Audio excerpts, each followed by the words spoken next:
Which is comparative balance sheet.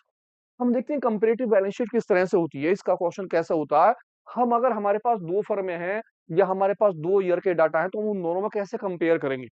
Compare means in दोनों में आपस में तुलना किस तरह से करी जाएगी, क्या-क्या तरीके होंगे। तो इसके लिए हमें चाहिए कि हम सबसे पहले फॉर्मेट देखें।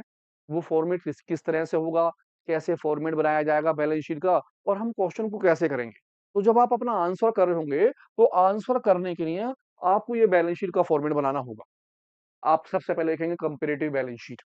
पहला कॉलम आपका होगा पर्टिकुलर का, दूसरा कॉलम आपका ईयर होगा, जो भी ईयर आपको प्रीवियस का दे रखा होगा। जैसे 2024 मैंने लिखा है, तो जो भी आपका प्रीवियस का ईयर होगा आप इसे यहाँ लिख लेंगे। जो आपका करंट ईयर का ईयर होगा, जैसे 2025, आप करंट ईयर के ईयर को यहाँ लिख लेंगे। देन इसके बाद आपका अगला कॉलम होगा चेंजेस का और नेक्स्ट हमारा जो जो कॉलम होगा वो परसेंटेज का होगा।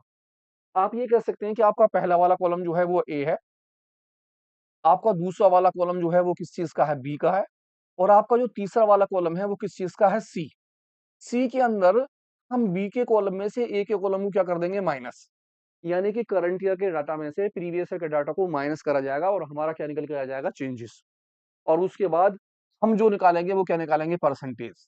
परसेंटेज निकालने के लिए जो आपके सी के डाटा आएंगे वो मल्टीप्लाई 100 और आप इसमें डिवाइड कर देंगे ए के डाटा की, जो ए के अंदर आपके डाटा होंगे। इस तरह से आपका क्वेश्चन सॉल्व होगा। बहुत आसान क्वेश्चन है।